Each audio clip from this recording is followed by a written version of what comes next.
Shalom, everyone. It's your boy, PayGdashtheprophet. If you don't know, my new lesson is up, Scientific Racism, Part 1. Now, we as a people have been hated, from all angles, from every avenue on this planet.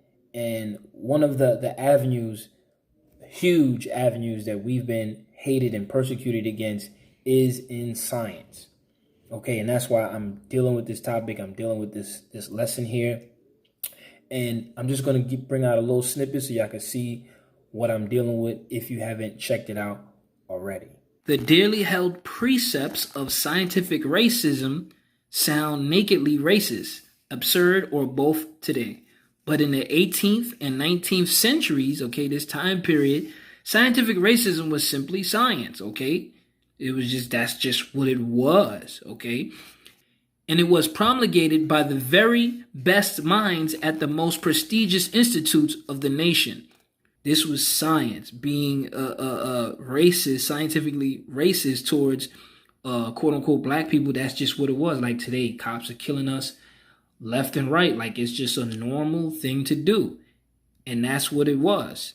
At this time, and as you see, we're still dealing with it even at this time.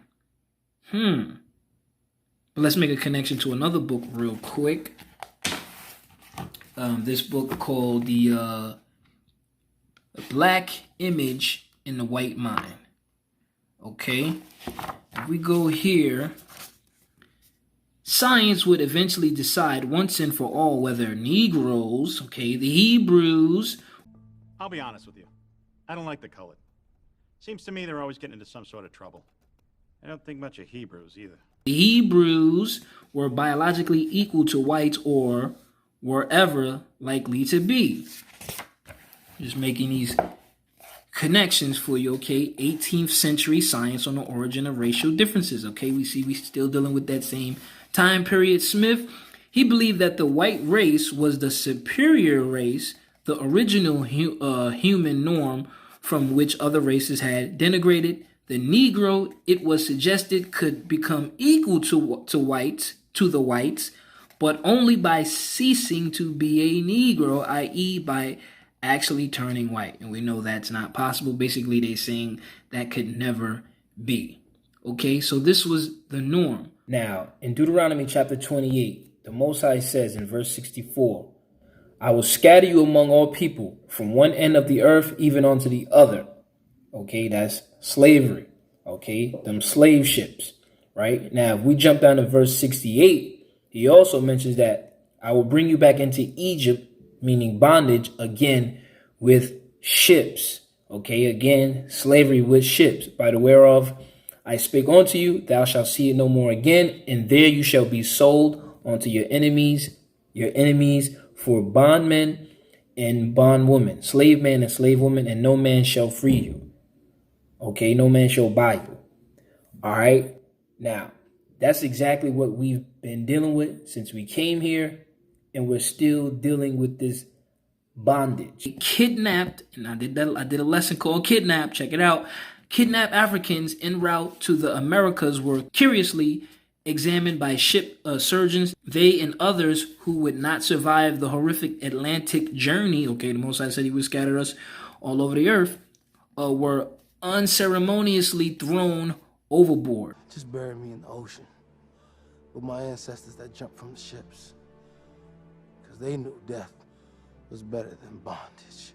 So they didn't really give a damn about you. But as we see, we came on them ships.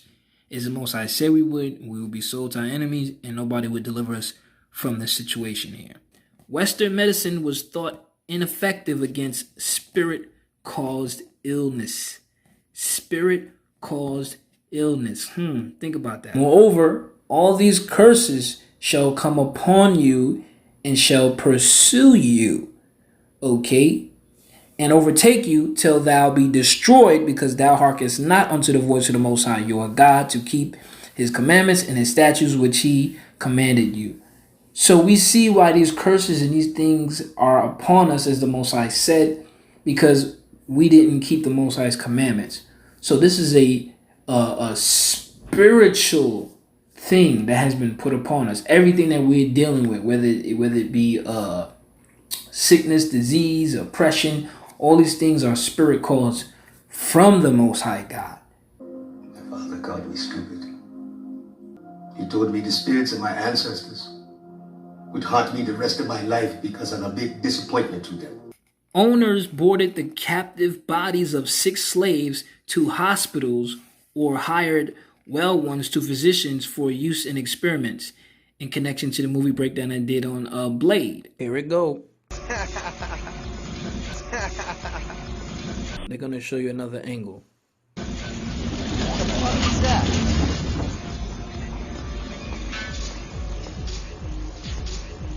If you didn't notice, those are black bodies. That's what you're looking at right there. Those are black bodies hanging up. Then my anger shall be kindled against them in that day, and I will forsake them. The Most High has forsaken us. That's why we in these people's hands. God don't care about you. Don't care about me.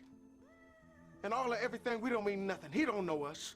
And I will hide my face from them, okay? And they shall be devoured, and many evils, They chose evil. and troubles shall befall them, many, so that they will say in that day, are not these evils come upon us because our God is not among us? And I will surely hide my face in that day for all the evils which they shall have wrought, in that they are turned unto other gods. You see that? The Most High is a jealous God, but y'all playing with Jesus.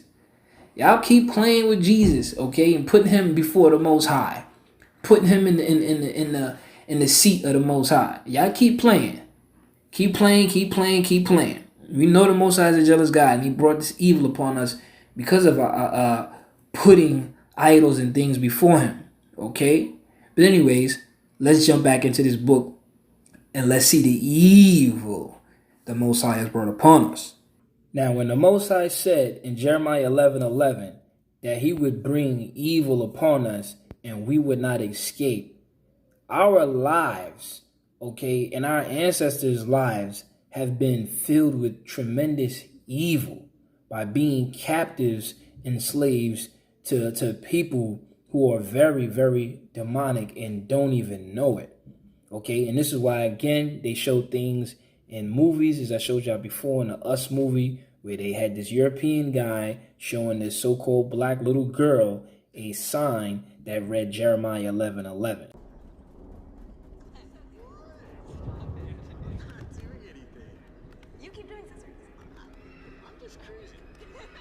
Because they knew it was about us. Okay, but let me make a connection with this guy, James Marion Sims, who was a plantation doctor and was very evil in some of the horrific things that he did. They chose evil. So now we're going to deal with this guy named James Marion Sims. He was a freaking devil, savior and sadist. He was a devil. They even made statues about this guy, and they're always making statues after devils. I'm going to say this again. They're always making statues or idols after devils. Okay? But anyways, I think they recently took it down 2 years ago. As a plantation doctor, Sims attended many children, but he used only the black infants as subjects for dangerous experiments. Okay, he took a sick baby from its mother, made incisions in its scalp, then welded a clobber's tool to pry the skull bones into new positions. Okay, cutting his baby's head open. Okay, Sims' attempt to open the skull was based upon a scientific myth that the bones of black infant skulls, unlike white infants, okay, this is this racism here, grew together quickly, leaving the brain no space to grow and develop. This premature closing of the black skull was held to cause low intelligence and perpetual childishness in adult blacks. Okay, so this was very wicked of this guy, but yet this is whom they held and made a statue after. Anyways, if you would like to check out this lesson, hit the link in the description below. On that note, I'm going to say peace and shalom. It's not what you know, it's what you can prove.